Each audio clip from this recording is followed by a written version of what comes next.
I have just arrived here in Kyoto. It's so easy to get from Osaka to Kyoto. It took like less than an hour. And we're going to go for some food now. And then I think today I'm going to focus on all the temples and shrines. There's a lot of them. They're all in one area.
So this temple we're just at had a hall with over 1,000 Buddhist statues, and you weren't allowed to take any photos or videos or anything, but it was very cool.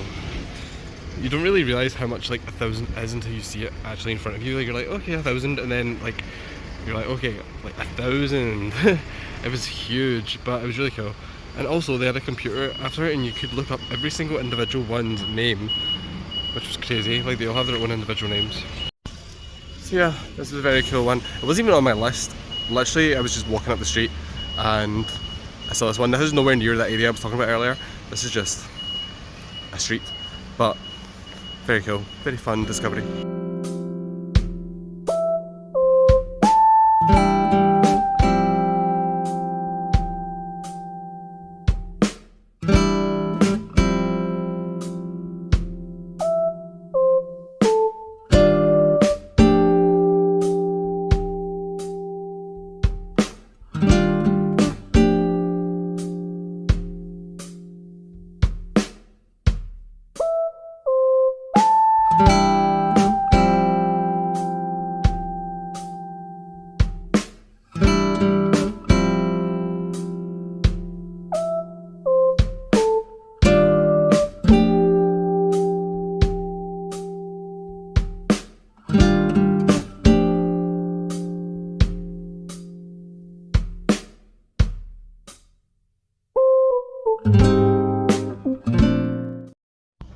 It's funny because this temple, which I think is just as beautiful as the last one, but obviously doesn't have like the 1,000 statues, is dead. There's been myself and like 4 Japanese people here the entire time I've been wandering around like the gardens and everything, and even going inside. There's like nobody here, and it's like 2 minutes up the street from the other one. So you'd think that if people were going to the other one, maybe also come here, but apparently not. And then there was also another one, I don't think I'm doing videos, but it was across the street from that one with the 1,000 statues, and again I was the only person there, and that was like a tiny little one, but it was still beautiful, like the gardens and stuff. So it's just interesting to see, you know, what people are drawn to and what they're not. But like this is just so tranquil and peaceful here, and I'm basically the only person here. But yeah, it's really lovely.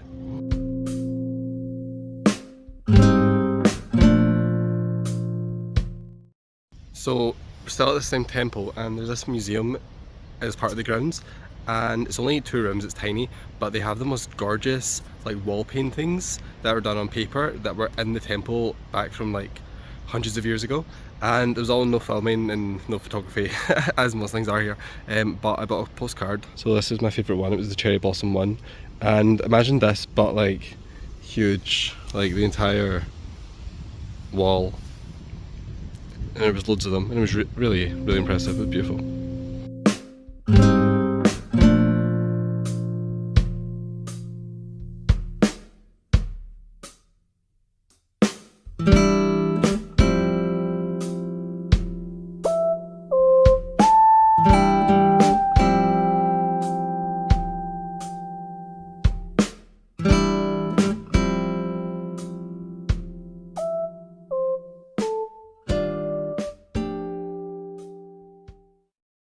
can I just say, you've probably noticed from the fact my jacket's on and the fact there's wind in the video, but it's been so much cooler today, and I am so glad because I have been struggling in the humidity here.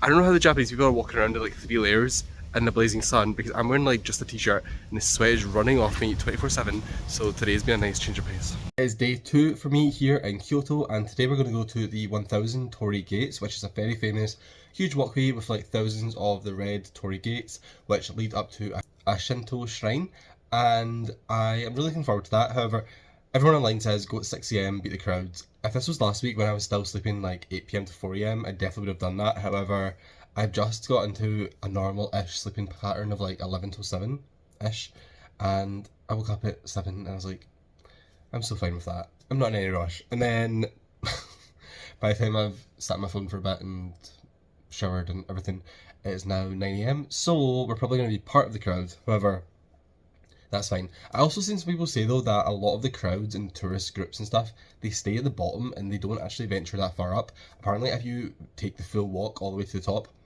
it gets really quiet again because people don't really want to do like a full hike. So we're definitely going to do that because I'm not in any rush to do anything else today. Tomorrow I think we're going to do the bamboo forest, but today this is our main focus, and then we'll go to some shops and obviously for lunch and stuff like that, and then probably just some more shrines. So this will be fun. Hopefully it's not too busy, but if it is what it is. So let's go and we will see how busy it is.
If you're coming here, I definitely recommend doing the entire walk. It was so beautiful, and that first part was like tourist central, like everyone was stuffed together, but you walk for 2 minutes and then you reach like the main shrine, and that is where most of the tour groups stop. They don't go any further. So then the further up you go, it's still kind of busy but not too bad. And then I got to like that observation point where you could see the city down below, and then if you keep going after that, there's like hardly anyone there.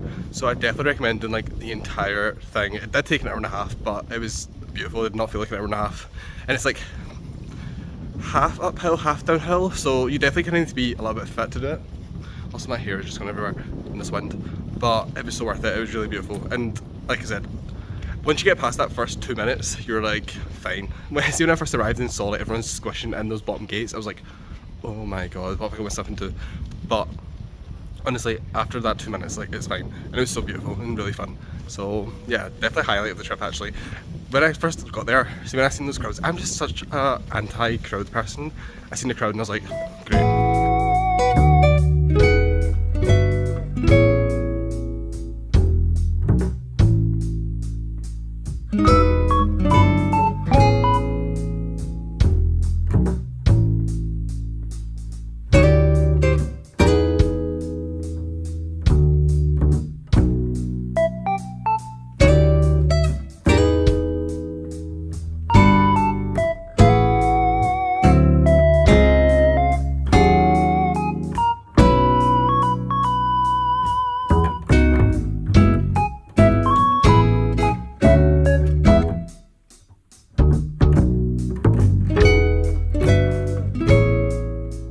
I just went down a path and then I got caught in a crowd and I found that tiered temple with the street that everyone takes pictures of.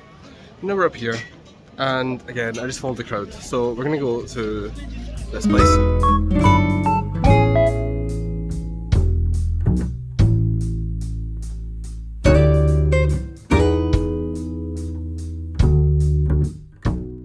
Kyoto is gorgeous, but it is definitely the most touristy of all the places I've been so far, in the sense of, because it's the most traditionally Japanese, it is obviously like so picturesque and just lovely to look at. Everyone is like flocking to the exact same areas that have that kind of vibe, and it's just like so intensely busy, and all the shops just sell the exact same like touristy souvenirs like Hello Kitty and kimonos and Buddhism things and little Lucky Charms and stuff like that. Then once you take a step away from like the super touristy, picturesque, famous locations, like I'm still right now in the same grounds that we were just in, with like all those tourists taking pictures of the temple and stuff like that. But this was like a side path to another temple that obviously isn't famous, so nobody really cares, and I'm like the only person here. So it's like such a yin yang of like just super busy and then like dead. So it is very interesting. But this is a gorgeous place. It's just very clear like how much tourism has affected like the areas. Also, I'm pretty sure this is all bamboo. So we don't even need to go to the bamboo forest tomorrow because I've already seen it. No, maybe I'll go there, but yeah, I'm pretty sure this is bamboo.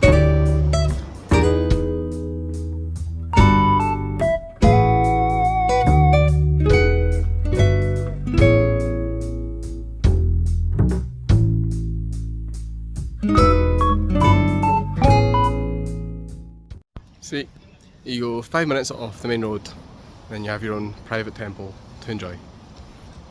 That's all I'm saying. I also keep seeing signs saying like, watch out for monkeys, don't feed the monkeys, stay back from the monkeys, and I can't decide if I really want to see a monkey or if I really don't want to see a monkey. I can't decide how scary that would be or not.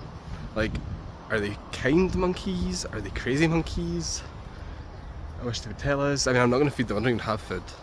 So, would they bother about me? Would they just look at me? That's the questions I have. We probably won't see a monkey, but I am looking around. Every single time I hear a noise, I'm like, is that the monkeys? I think it's just a bird, but you know, could be.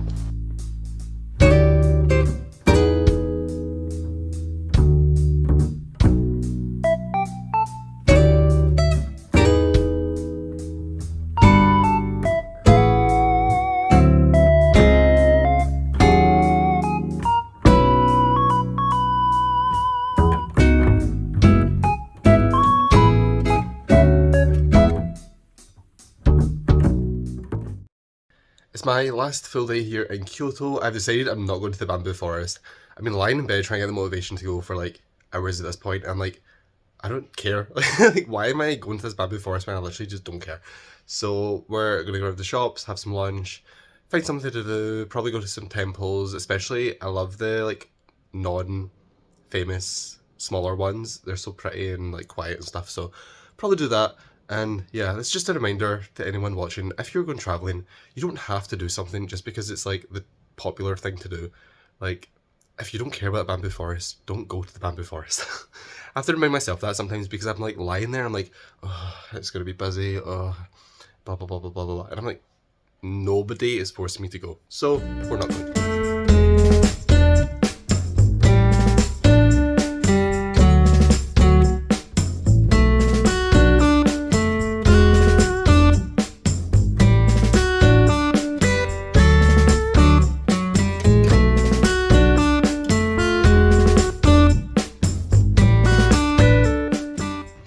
I came for a walk in Kyoto National Garden. It's really nice, so I'm just going to spend a while here. It's a really big garden, and just see what there is to see.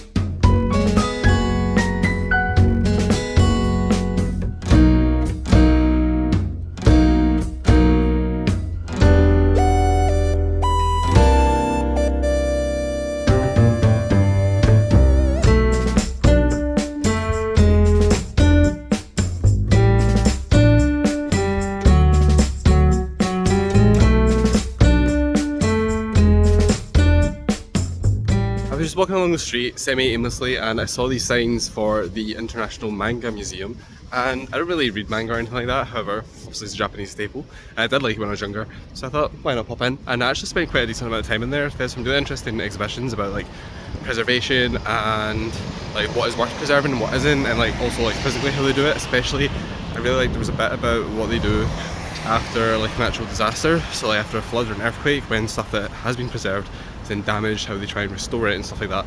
So I actually really enjoyed it. It was interesting, and not only from like a manga point of view, but also from like just a general museum preservation point of view. So yeah, definitely recommend that if you're in the area.